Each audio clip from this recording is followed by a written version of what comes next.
Today we're going to look at learning clipping masks. Clipping masks are where you take an image and you put it on top of another layer, and it basically just cuts that image out in the shape of the layer that it's underneath. We're going to use this today for a text effect, but there are lots of other ways that you can use clipping masks. Two examples over here would be using your shape, a shape that you have. If you wanted a texture on top of that shape, you would just make your texture larger and apply the clipping mask, and then your texture is only on that shape. Now another way to use it is for pictures. It's used a lot.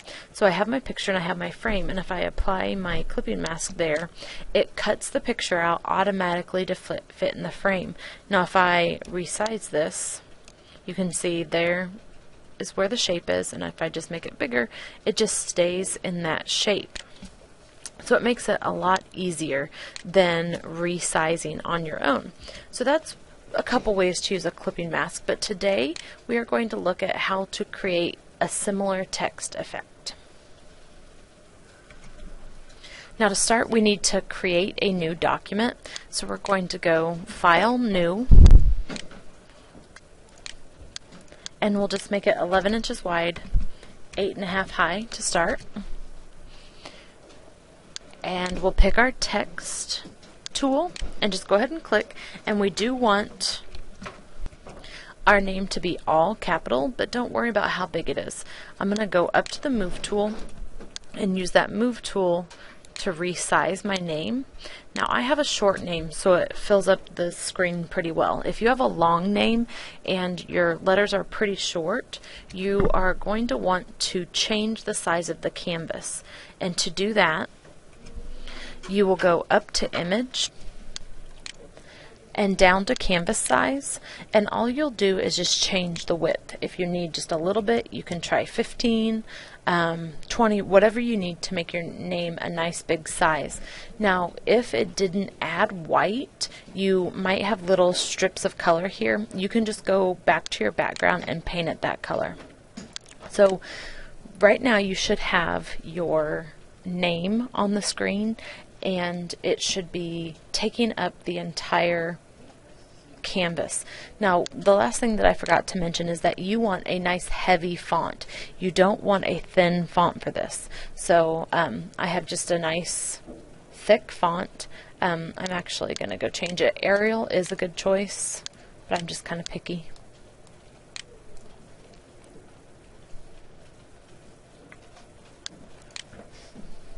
And so I can make it a little bit bigger still. Remember to hold down Shift. Come on. See, it's not resizing right. There it goes.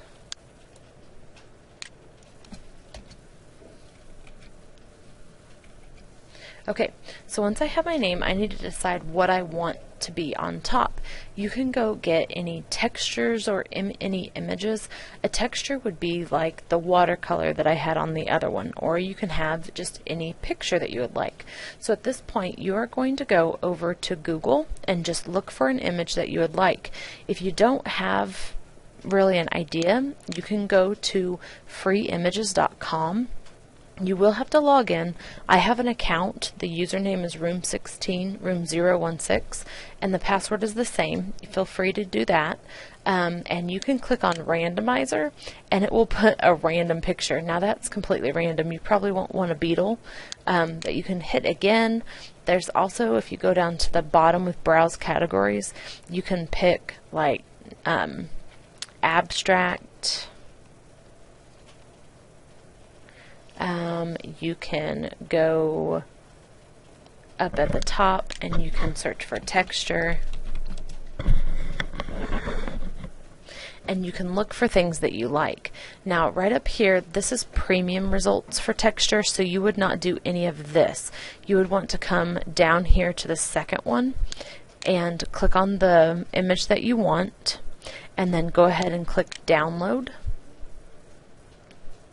And it will download nice and Once it has finished downloading, you're just going to right click and copy the image and then take it back over to Photoshop and Control V.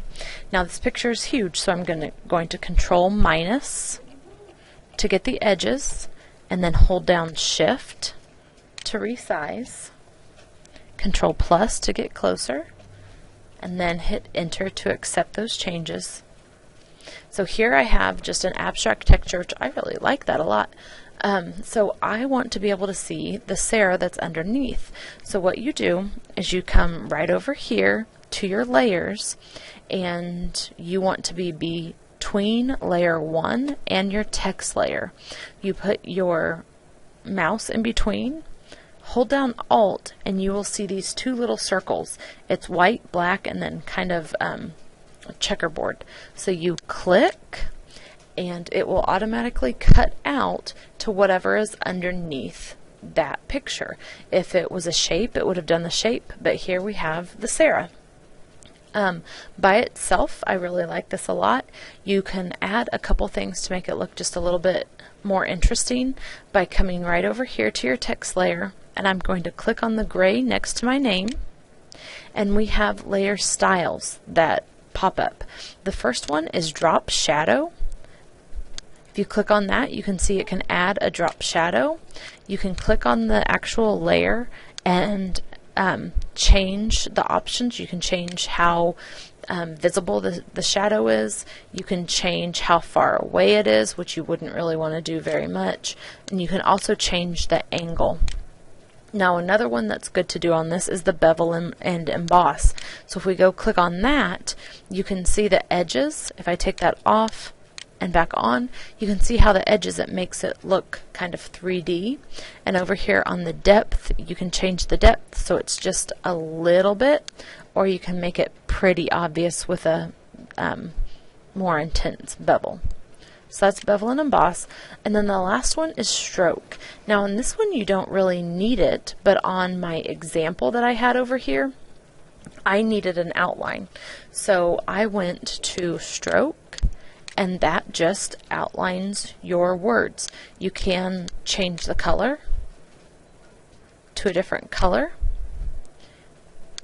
if you wanted to, and I actually don't want that on this one. So once I have all of them, I'm going to hit OK, and you'll see over here on the side now I have eyes for the bevel and emboss and for the drop shadow. So that is my clipping mask name, and I am finished. So you can go ahead and save that as a JPEG and turn that in.